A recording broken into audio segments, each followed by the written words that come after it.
Paper میں بھی آیا، بک میں بھی آیا، شاید آپ سنے ہوتے یا نہ سنے، آپ کو نظروں سے گزرا یا کام سے آپ سنے نہیں سنے پتا نہیں۔ اور سامعین، شوہر کو اس کی بیوی نے آپسی اختلاف کا چھوڑا تھا۔ شوہر کو بھی چاہیے کہ اپنی بیوی کا پورا خیال رکھنا چاہیے۔ اگر شوہر محبت سے اپنی بیوی کے منہ میں ملا رکھتا ہے، اس کی روٹی روزی کا انتظام کرتا ہے، تو قدرت میں ہلچل بن جاتی ہے، میرا رب اس سے بہت خوش ہوتا ہے۔ مگر کیا قوم ہو چکی ہے؟ میں یہ نہیں کہتا کہ شوہر کا قصور تھا، نہیں تھا اللہ اس کا بھی قصور، مگر اسلامی تعلیمات نہ ہونے کی وجہ سے، دین کے منسلک نہ ہونے کی وجہ سے، خالی جمعہ میں ایک چکر مار کے چلے جانا، یہ کام سے سننا، یہ کام سے نکال دینا، اس کے بعد پھر اپنی غیر حرکت میں جمے رہنا، تو یہی حال ہماری قوم کا ہوتا رہے گا۔ شوہر کو باہر سے آیا، آنے کے بعد اس کی پوری ہسٹری میں نہ جاؤں میں، خالی سب طریقہ پر قوم کا حال بتا رہا ہوں۔ بیوی نے وہ کئی مقام پہ کھڑا ہوتا کر کے اس کے دوپہر ہوئی تو بیوی زور سے ڈھکل دی، جیسا ہی ڈھک لی تو جا کے سیڑھی پہ گرا، سر پر جیسے پیچھے سائڈ کا مار لگا، وقت باہر میں انتخاب کیا۔ کیا معاشرے کا حال ہو گیا؟ شوہر کا رتبہ کتنا بڑا ہے، آپ اندازہ لگائیے۔ یہ تعلیم اگر ہم اپنی بچیوں کو دیتے تو ان کو پتہ چلتا تھا، شہزادوں کی زندگی کے سامنے رکھنے کو پتہ چلتا تھا، بی بی فاطمہ زہرا رضی اللہ تعالیٰ کی زندگی رکھتے، یا بی بی عائشہ کی زندگی رکھتے، بی بی خدیجہ کبریٰ کی زندگی رکھتے۔ آج ہم معاشرے کی مقدس شہزادوں کی زندگی ہماری اولاد کے سامنے رکھنے کا نتیجہ رہی ہے۔ ہماری قوم اہل بیت کے گود پہ جا کے بیٹھ رہی ہے، اہل بیت کے عشق میں آ رہی ہے، محبت کر رہی ہے۔ آئے دن ہم دیکھ رہے ہیں، ہمیں میڈیا اٹھا کر ذلیل کر رہا ہے، رسوا کر رہا ہے۔ دیکھو یہ مسلمان کی بیٹی ہے، یہ ایمان لانے والوں کی بیٹی ہے، یہ قرآن پڑھنے والوں کی بیٹی ہے، یہ رسول کی اتباع کرنے والوں کی بیٹی ہے۔ فلاں پارک میں بیٹھی ہوئی ہے، فلاں جگہ میں بیٹھی ہوئی ہے، فلاں کے ساتھ بھاگ رہی ہے، فلاں کے ساتھ گاڑی پہ جا رہی ہے، ہم کو بتایا جا رہا ہے۔ اور سامعین، دن کام رہا ہے، یہ ہماری سوسائٹی کے حال ہو رہے ہیں، اور حق ہے کہ اسلام سے ہماری منسلک، اسلام سے ہم کتنے قریب ہیں، ہوتے ہوئے بھی دور ہے ہم لوگ۔ اسلام میں اپنے نام پہ، اسلام اپنے نام پر رکھے ہم اسلامی، مگر ہماری اعتبار سے ہم کہاں کھڑے ہیں؟ سوچو، غور کرو، فکر کرو۔ ارے انہیں کہیں تو میرے کو کیا ایسا نہیں، انہیں کہیں تو میرے کا گھر پا رہا ہے، میری سوسائٹی کو، میرے معاشرے کو، میرے مذہب کا گھر پا رہا ہے۔ میرا سمجھنا میری گھر کی دہلی سلامت ہے، کل اس کی دہلی نہیں، کل ہماری بھی دہلی تک پہنچنے والے ہیں یہ پیتا۔ تو بہت سامعین، وقت آنے سے پہلے ہم بندوبست کرنے کی ضرورت ہے ہم کو۔ بہرحال کر خواتین کا یہ حال ہمارے سامنے ہے، بہت خواتین پہ بھی کتنی محنت کرنے کی ضرورت ہے۔ غور کیجیے، بہت سامعین، یہی نہیں، ایک بھائی کی بہن ہوتی ہے تو بی بی زینب کی کردار کو پڑھ لیجیے۔ آپ اسلام کے لیے، دین کے لیے اپنے بچوں کو قربان کرنے کے لیے تیار، مگر بھائی کا ہاتھ چھوڑ کے بھاگی نہیں۔ بھائی دین پیارا ہونے کی وجہ سے بھائی کربلا کے پوری بات کرنے کی ساتھ اور اس کے بعد بھی ساتھ۔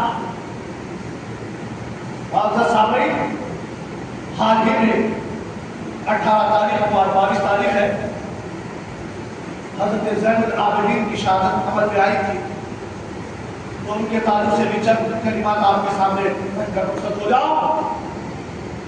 یہ حضرت زین العابدین جو یہ امام حسین کے بڑے لڑکے تھے، کربلا کے میدان کے شہید نہ ہوئے، قید تھے، مگر یہ بہت بیمار تھے، بخار تھا، بیمار، جلوس رہا تھا پورا بدن میں، اس کے باوجود آپ کا عدد اتنا کہ اس جلوس میں ہوئے بخار میں پورا پانی کام رہی ہے، رک کے کھڑے ہوئے، اللہ آپ نہیں میں جاؤں گا،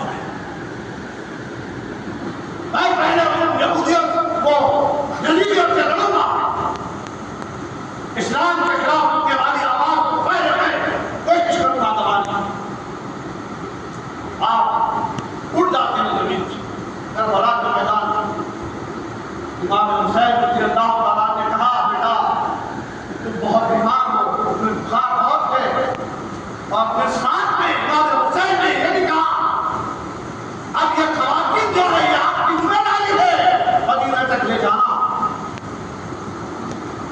آپ ان کے ساتھ رہیے۔ تمام باتیں وغیرہ ہونے کے بعد حضرت زین العابدین رضی اللہ تعالیٰ کو بتا دیا گیا تھا امام حسین نے کیا کیا واقعات ہونے والے، یہاں سے نکلنے کے بعد بہت ساری کیفیتیں ہوگی تمہارے ساتھ، تم کو قید کر دیا جائے گا، بیویوں کو قید کر دیا جائے گا، تمہیں یزید کے دربار میں پیش کیا جائے گا۔ آپ اندازہ لگائیے کہ لوگ کہتے ہیں ٹوٹا پھوٹا قافلہ تھا، میں کہوں گا یہ ٹوٹا پھوٹا قافلہ نہیں تھا، یہ وہ قافلہ تھا کربلا کی سرزمین پر یزید نے کہا آپ کو عبید کے لیے سر کو دے دیا، آپ نہیں دیا امام حسین۔ تاریخ کی کتابوں میں لکھا ہوا ہے حضرت امام حسین کی باڈی پر گھوڑے دوڑائے گئے، آپ کے اوپر کئی زخم تیروں کے کمروں کے تلواروں کے آئے، حضرت امام حسین کا سیدھا ہاتھ ملا نہیں کسی کو۔ کربلا میں کیوں؟ اگر یہ امام حسین کا ہاتھ یزید کے ہاتھ میں آ جاتا تو بیعت ہو جاتی تھی۔ اللہ نے ایسا کمال کیا کہ جو امام حسین نے کہا تھا اے یزید سن، میں اپنا ہاتھ نہیں دے سکتا، میں تیری بیعت نہیں کر سکتا، اللہ نے ان کے ہاتھ میں اتنا محفوظ کر دیا کہ کربلا کی سرزمین پر پورے ٹکڑے ٹکڑے ہو گئے، گھوڑے دوڑا گئے اپنی باڈی پر، مگر امام حسین کا سیدھا ہاتھ کسی کو ملا نہیں، تلاش کرنے کو بھی نہیں ملا۔ اللہ اکبر۔ اے مسلمانوں، ہم اور آپ کیا کر رہے ہیں؟ ہم اپنا تن من دھن سب ایلی غیری نقو نقو لوگوں کے کردار پر سب کر رہے ہیں۔ یہ ترقی ہے؟ نہیں، ترقی نہیں ہے، یہ ترقی کے نام پر دھوکہ ہے، ہم کو دھوکہ دیا جا رہا ہے۔ آپ اندازہ لگائیے کہ جھوٹ فریب کا اتنا خطرناک جال بچھایا گیا کہ انسان اب جھوٹ کو سچ سمجھنے لگا، اور اس وقت بھی یزید بھی یہی کیا تھا، ہر اعتبار سے جھوٹ کا جال بچھا دیا تھا، ہر طرف مخربین جھوٹ، بات کرنے والے اس کے جو ٹیم تھی جھوٹ پہ باتیں کر کے وہ مسلمانوں کے بڑی جماعت بنا دی گئی تھی۔ آج بھی دیکھیے جھوٹ کا کتنا استعمال ہو رہا ہے۔ میں چہرے پہ داڑھی رکھ لے کر سر پہ امامہ رکھ کے بڑا متقی پرہیزگار کہلا کر اگر میں جھوٹ بولنے لگا تو قوم کیا سمجھتی ہے؟ کیا سمجھے گی قوم؟ جھوٹ پہ مبنی بڑی بڑی کتابیں امام حسین رضی اللہ عنہ کی شان میں اور صحابہ کی شان میں غلط ثابت تھی، کس کو بتائیں؟ آج قوم کان میں تیل ڈال کے سو رہی ہے، مسلمانوں کے خلاف آیا ہے، سامنے ہے، مسلمان جو ایسا کر رہا،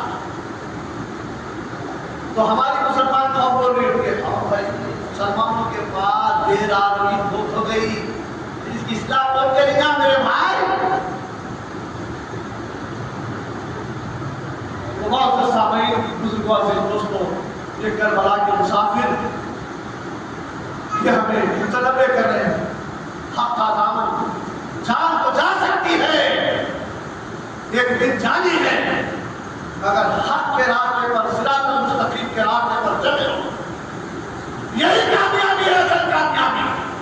اگر اس میں کامیاب ہو گئے تو پھر جس مقصد کے لیے دنیا میں آئے تھے وہ مقصد پورا کر کے آپ ہوں گے، ورنہ نہیں تو دنیا کو یوں جائے گی ہاتھوں سے، آخرت کی تباہ و برباد ہوتے رہ جائے۔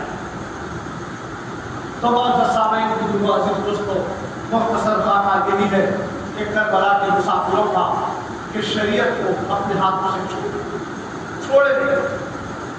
اسی لیے حضور صلی اللہ علیہ وسلم نے فرمایا تھا میں تم میں دو بھاری بھرکم چیزیں چھوڑے جا رہا ہوں۔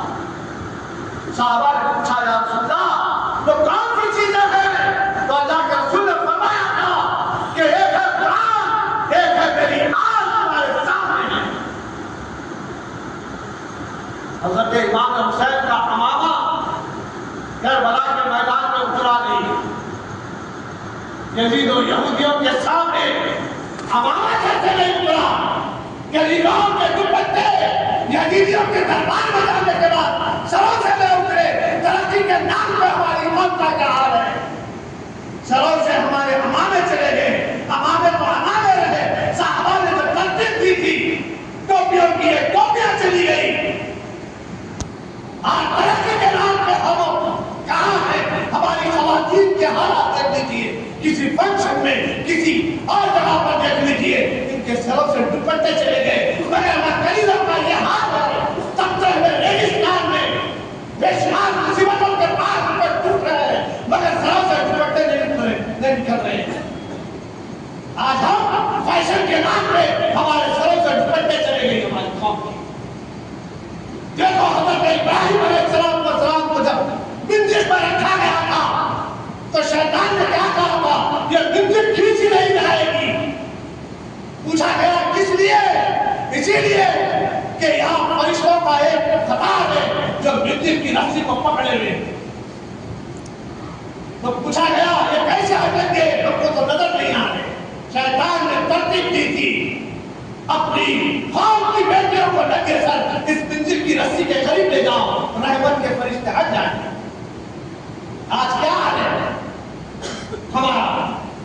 اور پھر ہم رحمت کے تلاش کیے, مسلح پہ دعا کرتے ہیں, اے اللہ ایسا کر ویسا کر ایسا کرنا اللہ. ہم اللہ کے خلاف بات کرتے ہیں اور اللہ کو بولتے ہیں مولا ایسا ہونا چاہیے ویسا ہونا چاہیے. ہم شریعت کے خلاف بات کرتے ہیں. پوری سوچ اور بوجھ کو شریعت کے دائرے میں لانے کی کوشش کریں. اور سامنے یہ چند درد بھری باتیں آپ کے سامنے تھی. اللہ کرے